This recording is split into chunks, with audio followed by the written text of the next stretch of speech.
우리는 교회란 무엇인가는 주제를 가지고 특별히 이 에베소서를 중심으로 해서 말씀을 나누고 있습니다.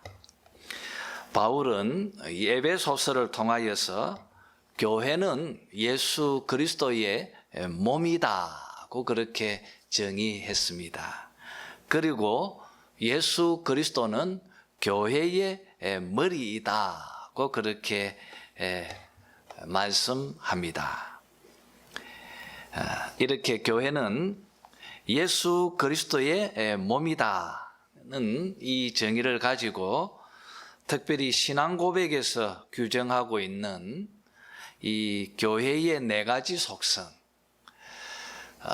이 그리스도의 몸인 이 교회는 네 가지의 속성을 가지고 있다는 것입니다.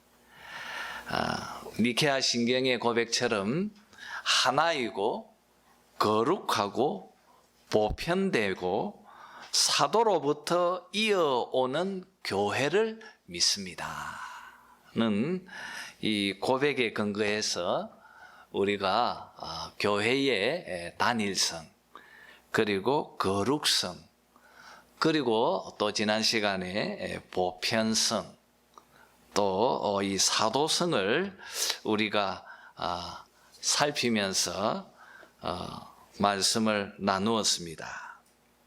이제 오늘은 우리가 읽은 이 본문을 가지고 몸을 구성하고 있는 이 지체들, 각 지체들의 지체를 통하여서 설명하는 이 은사와 이 직분에 대해서 말씀을 함께 나누려고 합니다. 여러분, 몸은 하나입니다. 이처럼 교회의 단일성은 매우 중요합니다. 그러나 이 몸의 하나는 또 수많은 지체들로 여러 가지 다양성을 내포하고 있는 단일성입니다. 여러분, 교회의 단일성은 또 교회의 다양성을 훼손하지 않습니다. 어떻게 단일성과 다양성이 함께 공존할 수 있는가? 그래서 교회는 신비한 몸인 것입니다. 오늘 본문이 그것을 잘 설명하고 있습니다. 바울은 4장에서 1절에서 6절 말씀까지 몸이 하나이듯 교회도 하나라고 설명했습니다. 그리고 7절에서 그 주제를 그리스도의 선물로 바꾸고 있습니다. 우리 각 사람에게 그리스도의 선물의 분량대로 은혜를 주셨나니, 그렇게 7절에서 말하고 있습니다. 여러분, 그리스도의 몸을 구성하고 있는 그 한 사람 한 사람, 그 성도 각자 한 사람 한 사람에게 그리스도께서 은혜의 분량대로 선물을 주셨다, 바울은 말하고 있습니다. 여러분, 여기서 말하는 그리스도의 선물, 이 무엇입니까? 그리스도의 선물. 그리스도께서 교회의 성도 한 사람 한 사람에게 주신 이 선물, 이것이 무엇인지 바울은 8절에서부터 세밀하게 설명을 하고 있습니다. 8절에 보니까 그가 위로 올라가실 때에 사로잡혔던 자들을 사로잡으시고 사람들에게 선물을 주셨다고 그렇게 구약에 있는 말씀을 인용하고 있습니다. 이 말씀은 시편 68편 18절의 말씀을 바울이 지금 인용하고 있습니다. 여러분, 다윗의 시인 이 시편 68편은 하나님께서 예루살렘의 이 성전에 계신 그 하나님께서 이제 대적과 원수들을 무찌르기 위해서 아래로 내려가셨습니다. 하나님께서 전쟁터로 나가실 때 대적과 원수들이 흩날리는 눈발처럼 사라져 버렸다고 시편은 노래하고 있습니다. 여러분, 이렇게 하나님께서 승리하셔서 이 전쟁에서 승리하실 때 높은 곳, 이 예루살렘으로 다시 오르실 때 이 전쟁에서 패역한 그 패역자들이 하나님께 선물을 드렸습니다. 그리고 그 선물을 이 12절에 보면 여자들과 나눈다고 말하고 있습니다. 이 선물은 바로 전쟁에서 승리할 때 적들로부터 거두어 들인 탈취물들입니다. 여러분, 왕이 전쟁터로 가서 전쟁을 승리하고 돌아올 때 많은 것들을 탈취해 빼앗아서 돌아오는 것입니다. 그리고 그 성으로 들어와서 이 탈취물을 백성들에게 나누어 주는 것입니다. 바로 그 장면을 시편 68편이 소개하고 있고, 이 바울은 바로 그것을 예수 그리스도에게로 지금 적용하고 있는 것입니다. 여러분,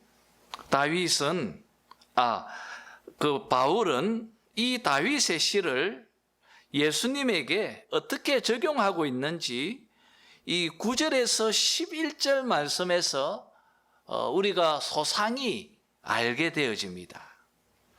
여러분, 9절을 보면 올라가셨다 하였은즉 땅 아래 낮은 곳으로 내리셨던 것이 아니면 무엇이냐? 내리셨던 그가 곧 모든 하늘 위에 오르신 자니 이는 만물을 충만하게 하려 하심이라 말하고 있습니다.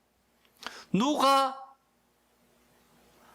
내려가셨다가 다시 올라가셨습니까? 바로 우리 예수님이십니다. 여러분, 예수님께서 사단과 이 적인, 우리의 교회의 적인 이 사단과 싸우시기 위해서 아래로 내려가셨습니다. 그곳이 어디입니까? 십자가이지 않습니까? 십자가에서 예수님께서 사단과 싸우셨습니다. 그리고 엄부로까지, 죽음에까지 예수님께서 내려가셨습니다. 그런 그를 그리스도께서 사단과 싸우고 승리하셔서 부활하셨습니다. 그리고 하나님께서 그를 다시 자신의 오른편, 하늘의 보좌, 하나님의 오른편에 그를 앉혀주셨습니다. 그렇게 그를 높여주셨습니다. 여러분, 그리스도께서 사단과 싸워서 돌아오실 때 많은 탈취물을 빼앗아 오셨다는 거예요. 많은 선물을 그리스도께서 빼앗아서 하늘로 오르셨다는 거예요. 그리고 이 그리스도께서 자기 백성들에게 선물을 하나하나 나누어 주셨다는 거예요. 여러분, 바울은 그것을 말하고 있습니다. 내려갔다가 올라왔다는 것. 여러분, 아브라함도 그랬습니다. 아브라함도 애굽으로 내려갔을 때 그냥 돌아오지 않고 많은 것을 가지고 선물을 받아서 돌아왔습니다. 돌아와서 하나님께 단을 쌓았습니다. 여러분, 이 패턴은 구약에 계속 등장합니다.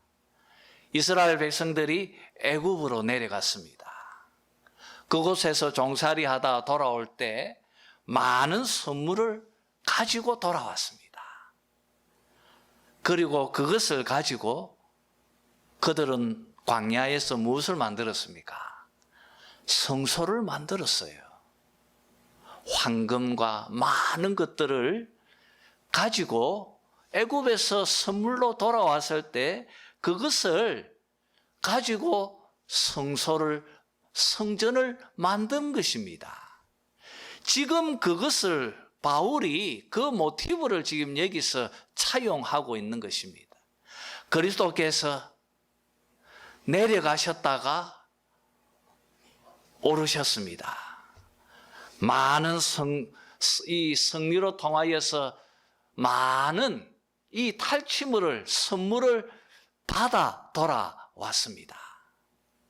그리고 그것을 우리들에게 나누어 주셨습니다. 여러분, 이스라엘 백성들이 받은 그 선물을 가지고 성소를 지었던 것처럼 우리도 그리스도께서 우리에게 주신 이 선물을 가지고 바로 그리스도의 아름다운 몸인 이 성전, 바로 이 교회를 세우고 또 만드는 일에 우리가 헌신해야 한다는 이야기를 지금 이 문맥에서 설명하고 있는 것입니다. 여러분, 이 선물은 무엇입니까?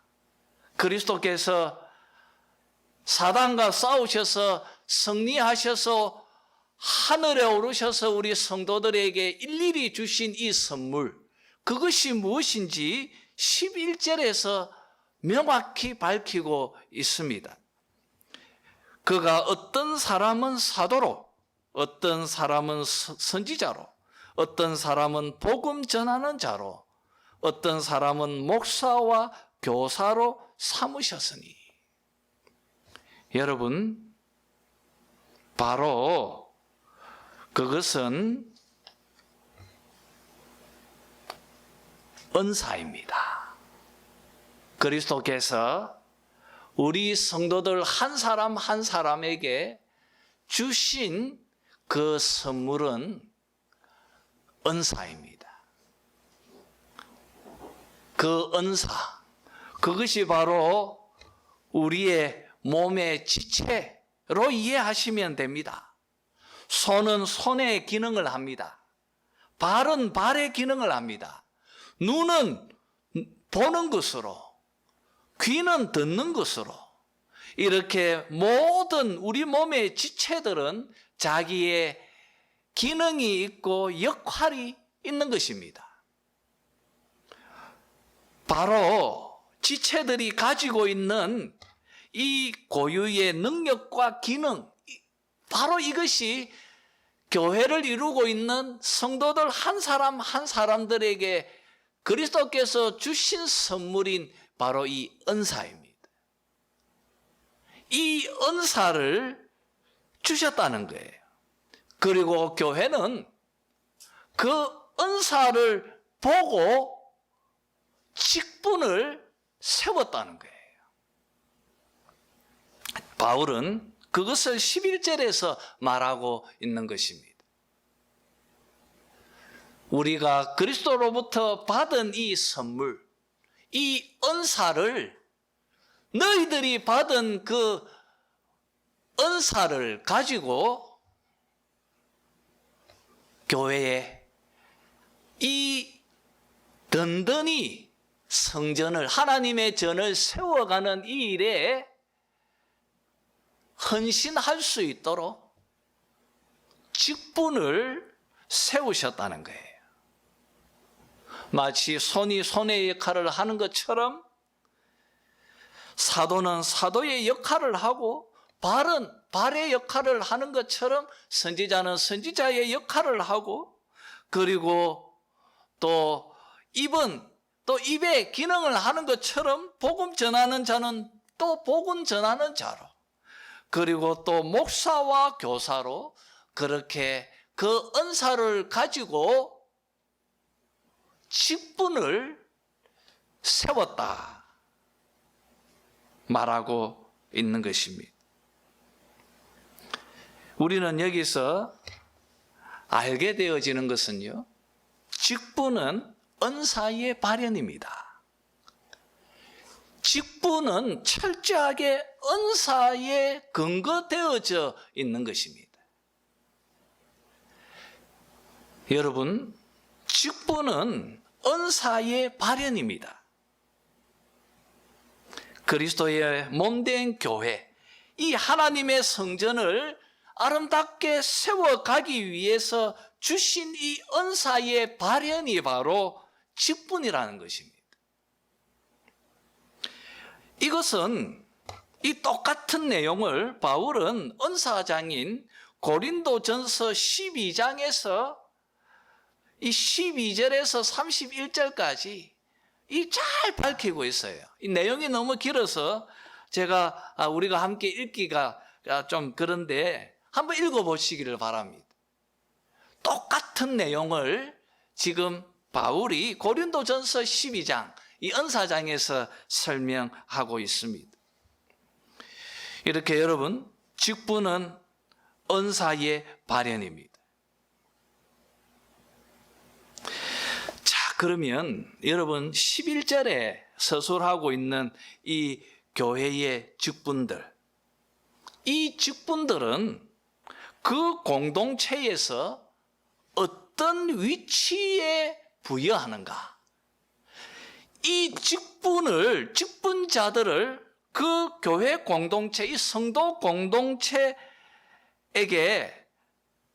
이 교회 공동체에서 어떤 위치를 부여해 주는가에 따라서 교회 정치가 달라지는 거예요.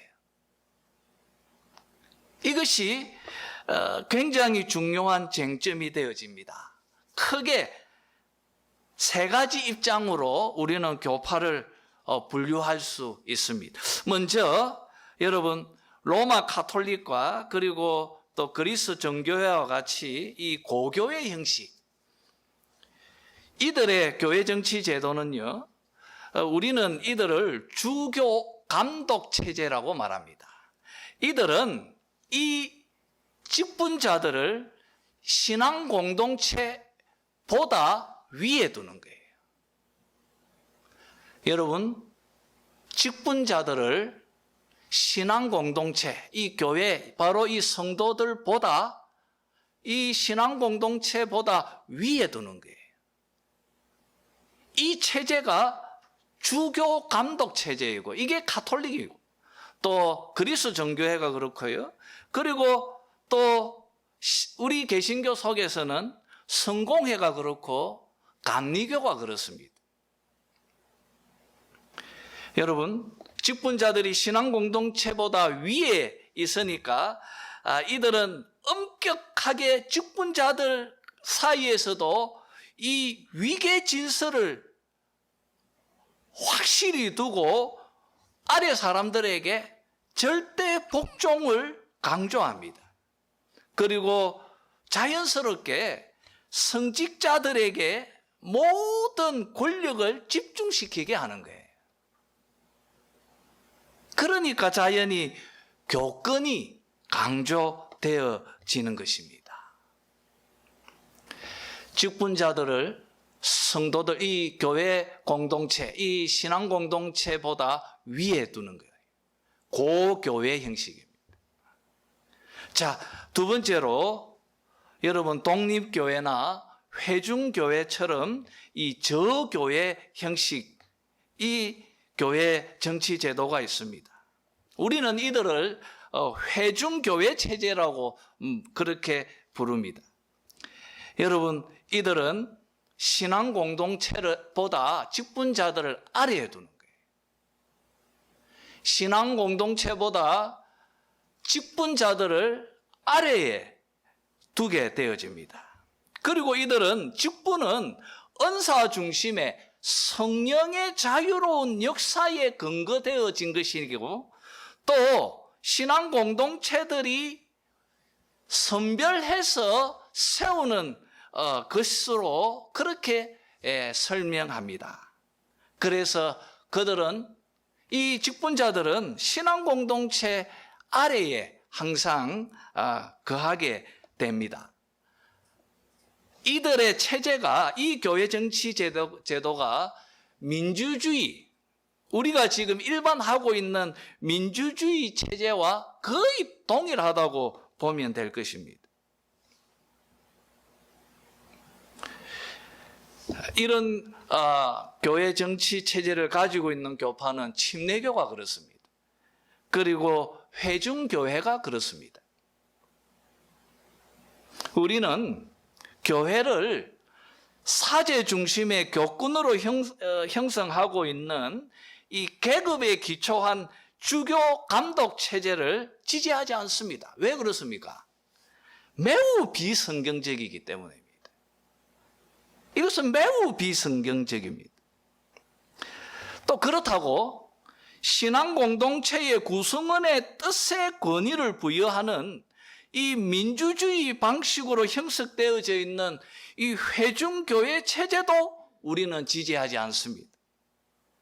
왜냐하면 모든 직분은 공동체로부터 주어진 것이 아니라, 이 모든 직분은 누구로부터 주어진 것입니까?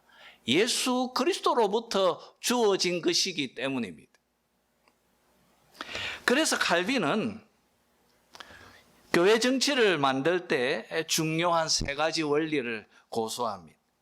첫째는 직분은 예수 그리스도에 의해서 주어진다.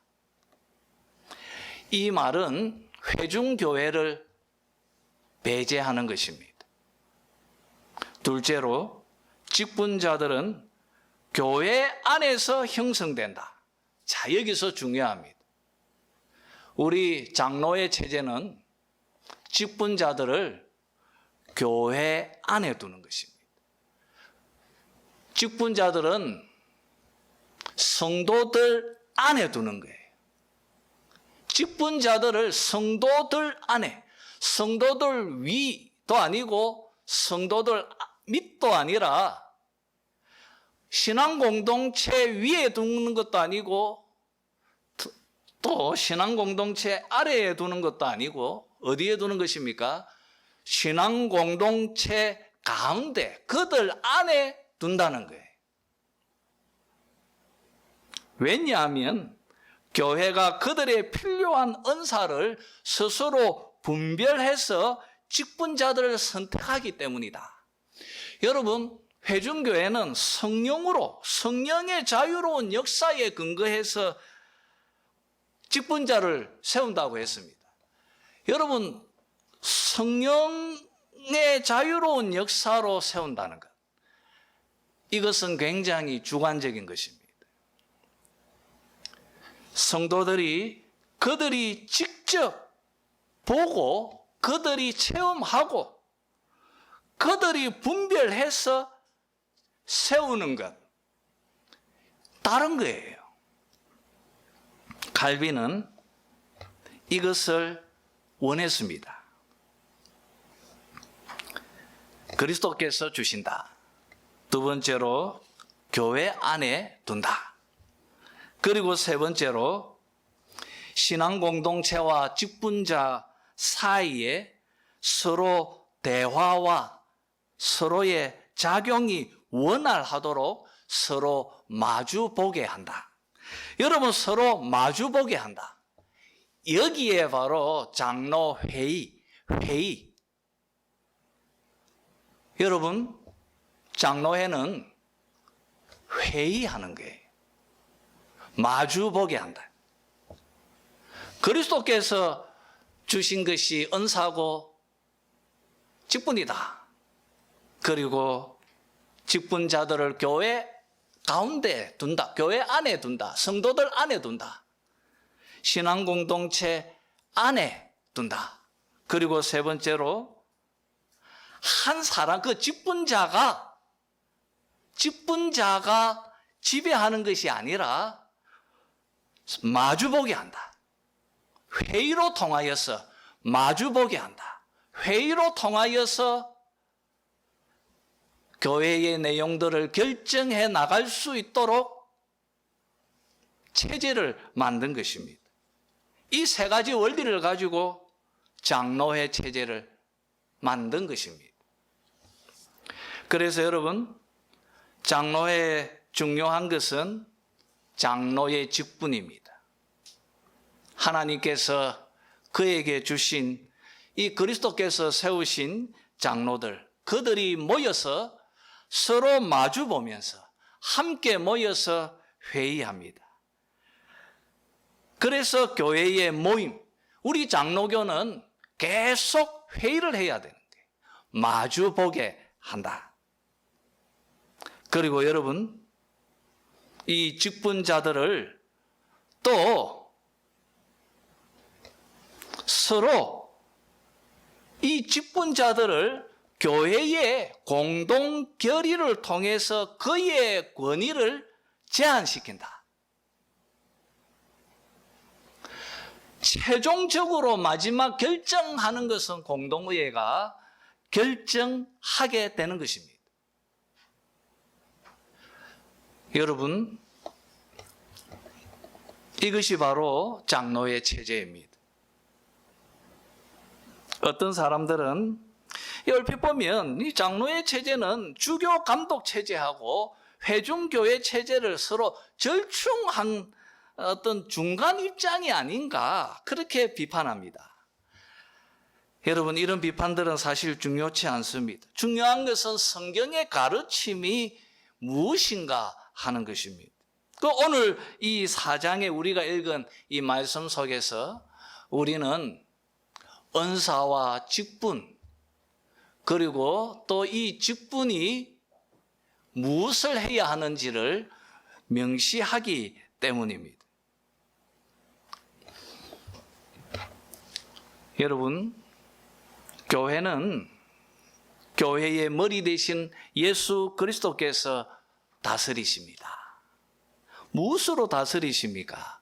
그의 말씀으로 그 몸을 다스리십니다. 그래서 하나님의 말씀이 교회에 항상 최고의 자리에 서 있어야 합니다. 교황도 아니고 또 이 교회, 이 공동 의회 아니면 성도들의 어떤 결정이 그 최고의 자리에 앉아서도 안 된다는 것입니다.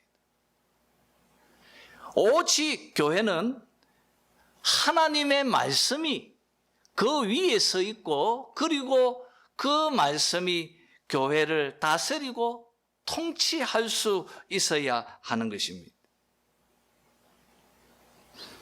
이것을 위해서 우리는 서로 끊임없이 서로 마주보면서 또 서로 주의 말씀 안에서 길을 찾고 교회가 문제의 답을 찾아가야 하는 것입니다. 이것이 바로 교회 안에 있는 직분의 위치와 그리고 그 위치에 따라서 달라진 이 교회의 정치 종류들, 그리고 또 교파가 어떻게 왜 형성되어졌는지를 우리가 알게 되어집니다. 자, 이렇게 바울은 그리스도께서 자기 백성들에게 주신 이 선물, 이 은사로 통하여서 직분을 세웠는데 12절에서 왜 그리스도께서 직분을 세우셨는지 그 목적을 명확하게 밝히고 있습니다. 여러분, 왜 이 직분을 세웠습니까? 무엇 때문입니까? 우리 12절을 다 같이 읽도록 합시다. 자, 시작.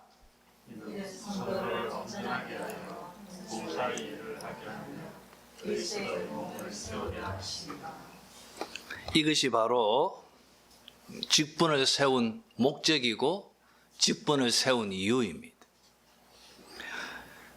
그리스도의 몸된 교회를 세우고 그리고 성도를 온전케 하는 그 일에 헌신하도록 하기 위해서 직분자를 세운 것입니다. 오늘 이 12절에서 중요한 것은 어떻게 직분자들은 이 일을 해야 합니까? 봉사로 통하였어요. 봉사라고 하는 이 단어에 우리는 좀 집중해야 합니다. 봉사, 이것이 바로 직분의 자세입니다. 여러분, 사도행전 6장을 보시면 최초로 직분이 이렇게 분화되어지는 내용을 담고 있습니다. 초기 오순절 이후에 예루살렘 교회 속에서 이 사도행전 6장을 보면 작은 문제가 발생합니다. 그것은 헬라파 유대인, 즉 헬라어를 사용하는 디아스포라 유대인 중에서 과부들이 구제에 매일 빠지는 일이 발생했습니다. 이 문제를 해결하기 위해서 7명의 집사를 세우게 됩니다. 사도로들로부터 첫 번째로 분화되어진 직분입니다. 여러분, 사도행전에 보시면 집사라고 하는 이 직분의 등장은 나타나는데 명칭은 등장하지 않습니다. 이 직분은 좀 훨씬 훗날에 정립되어져서 사용되어진 것으로 여겨집니다. 오늘 제가 말하려고 하는 논지는 사도로부터 최초로 분화되어진 명칭, 이 집사라고 하는 이 단어에 관한 이야기입니다. 여러분, 집사라는 이 단어는 디아코니아라는 말인데 이 말은 식사 시중을 드는 자, 봉사자, 식사 시중을 드는 자를 지칭할 때 쓰는 단어입니다. 식사를 할 때만큼 주인과 종이 구별될 때가 없습니다. 주인은 좋은 옷을 입고 식탁에 기대어 있습니다. 하인은 띠를 두르고 시중을 들고 있습니다. 바로 이 시중을 들고 있는 바로 이 사람을 디아코니아, 집사, 봉사자, 이 집사라고 불렀습니다. 여러분, 사도들이 왜 최초로 분화되어지는 직분을 향하여서 식사 시중자에 붙여서는 이 집사라는 단어를 썼을까요? 무엇 때문입니까? 직분의 성격인 봉사라고 하는 것을 말하고자 하는 것입니다. 여러분, 오늘 바울이 말하고 있는 것처럼 직분의 모든 원리와 자세는 봉사입니다. 봉사입니다. 이것은 예수님의 말씀과 동일합니다. 누가복음 22장 27절에서 예수님은 이렇게 말씀하셨습니다. 나는 섬기는 자로 너희 중에 있느니라. 나는 섬기는 자로 너희 중에 있느니라. 주님의 말씀과 동일한 것입니다. 여러분, 봉사가 있는 곳에 직분이 있습니다. 반대로 봉사가 끝나면 직분도 끝나는 것입니다. 다른 것은 없습니다. 우리가 봉사를 통하여서 교회를 온전케 하고 성도들을 든든히 세우면 되는 것입니다. 이것을 위해서 하나님께서 직분을 교회에 두신 것입니다.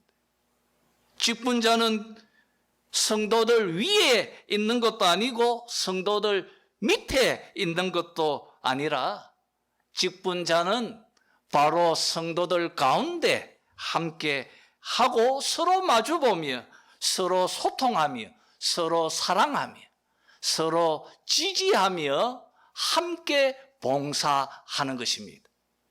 그렇게 교회는 온전히 세워져 가는 것입니다. 칼빈은 교회의 특성과 목적에 부합하는 직분으로 세 가지 직분을 확립했습니다. 첫 번째는 목사, 두 번째는 장로, 세 번째는 집사입니다. 목사는 말씀 선포와 교육, 그리고 성례의 시행, 여기에 우선권을 갖습니다.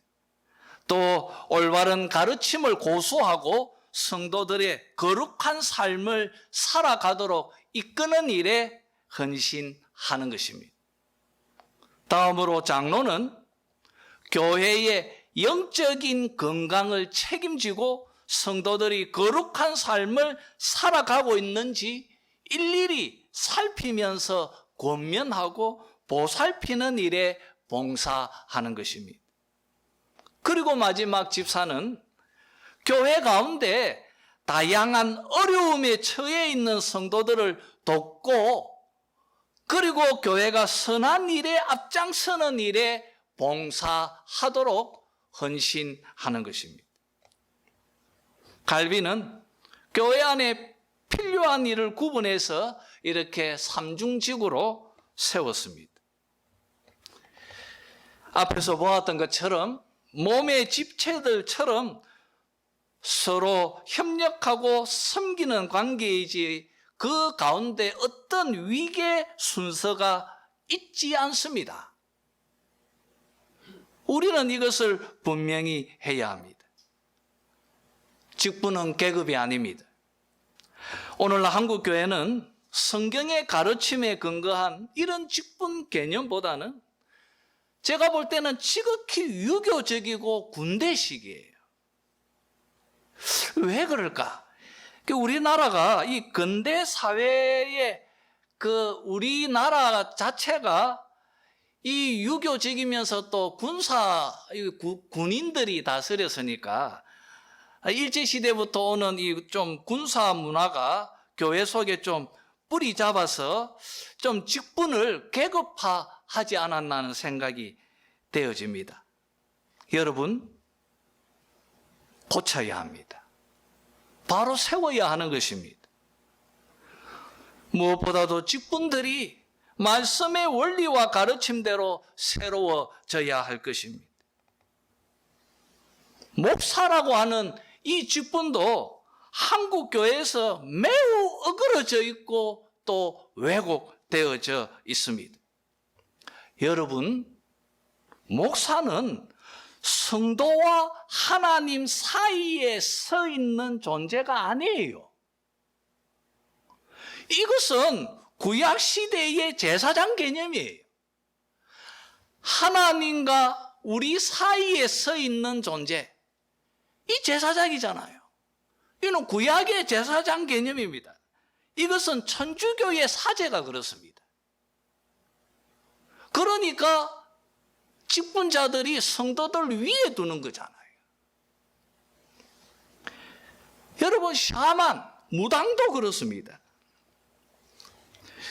우리 개혁주의자들은 베드로의 가르침대로 만인 제사장주의를 받아들여야 하는 것입니다. 여러분들은 더 이상 하나님과 여러분 사이에 연결해주는 중재자가 어떤 그런 존재가 필요치 않습니다. 여러분이 제사장입니다. 그리스도께서 모든 것을 이루시고 성취하셨습니다. 예수님이 우리의 중보자이시고 우리의 대제사장이십니다. 그가 십자가와 부활로 모든 것을 이루시고 성취하셨습니다. 그리고 그리스도께서 우리에게 성령을 보내어 주셨습니다. 우리 안에 성령께서 계십니다. 성령께서 우리가 말씀 들을 때 깨닫게 하시고 책망하시고 그리고 우리의 삶을 이끄시고 인도하십니다. 여러분, 하나님의 영이 내 안에 있습니다. 왜 우리가 나와 하나님 사이에 어떤 존재를 자꾸 세우려 합니까? 우리는 자꾸 하나님과 우리들 사이에 어떤 존재를 세우고 싶어 해요. 나쁜 목사들은 살며시 그 사이에 자기 자신을 세워두려고 합니다. 그래서 자신이 하나님과 매우 가까이에 있는 신령한 존재라고 자꾸 그렇게 과시하곤 합니다. 그렇게 해서 사람들을 지배하고 조종하려고 듭니다. 목사가 성도들을 지배하고 조종하는 존재가 아닙니다.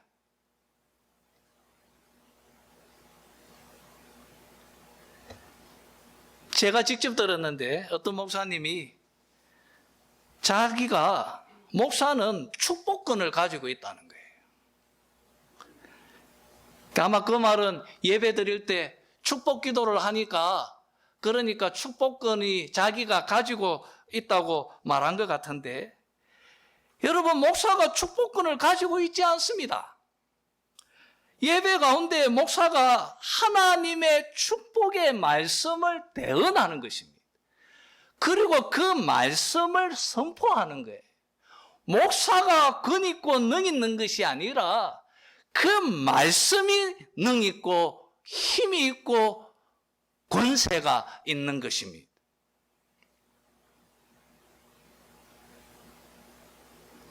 여러분 한번 생각해 보십시오. 하나님께서 누군가를 통하여 여러분과 관계를 맺지 않으신다는 것이, 이것이 얼마나 크고 놀라운 은혜인지 모릅니다. 하나님은 직접 여러분의 기도를 들으시고 여러분에게 직접 응답하십니다. 얼마나 놀라운 은혜이고 특권입니까? 이것이 성경의 바른 가르침이고 올바른 직분관입니다. 목사는 이 성경이 너무 중요하니까, 사실 성경이 모든 것이지 않습니까? 교회가. 그리스도께서 말씀으로 지금 교회를 다스리고 계시지 않습니까? 이 말씀을 성도들에게 가르쳐 주어야 하는데 이게 너무 어려워요. 너무 어렵습니다. 제가 평생을 이 성경을 공부하면서 제가 느끼는 건데, 성경은 정말 어려워요. 그래서 전문가가 필요한 거예요. 교회가 이게 너무 필요했어요. 목사도 원래 장로입니다. 가르치는 장로입니다. 그리고 그냥 장로님들은 다스리는 장로입니다. 여러분, 그래서 목사는 말씀을 바로 깨닫고 공부하고 전문적으로 이 말씀을 바로 해석해서 성도들에게 전하는 그 직무를 맡긴 것입니다. 여러분, 하나님과 여러분 사이에 그 어떤 존재가 필요치 않습니다. 마리아도 필요치 않고요, 천사도 필요치 않고요, 수호신도 필요치 않습니다. 여러분 안에 성령께서 계십니다. 하나님은 우리의 아버지이십니다. 우리는 그의 자녀입니다. 하나님은 여러분들을 위해 자기 독생자를 주셨습니다. 여러분을 자녀 삼으시려고 자기 독생자를 주셨습니다. 그런 하나님께서 여러분에게 무엇을 아끼겠습니까? 무엇을 안 주시겠습니까? 저도 자식을 키우는데 뭔 내가 안 주겠습니까? 하늘의 아버지는 우리의 아버지이십니다. 여러분에게 모든 것을 후히 주시고 차고 흔들어 넘치도록 주시는 우리의 아버지이십니다. 이것을 믿으십시오. 그리고 믿음으로 구하십시오. 누가 나를 위해 대신 기도하면 하나님이 더 많이 빨리 어떻게 그런 생각을 가지지 마시고 여러분이 구하면 하나님께서 자기의 지혜대로 자기의 필요에 따라서 가장 좋을 때에 그것을 주십니다. 안 주신 것도 감사하고 주신 것도 감사하고 여러분 그렇게 살아가십시오. 한 번씩 여러분 제가 좀 다르게 목회를 했으면 굉장히 신령한 존재인 것처럼 그렇게 막 과시하고 그랬으면 저도 그런 유혹이 있지 않겠습니까? 사람을 많이 모을 수 있겠죠. 하지만 여러분, 하나님께서 나에게 주신 소명은 그것이 아니고 또 여러분도 그렇게 해서는 안 됩니다. 제가 저의 간증을 잘 하지 않지 않습니까?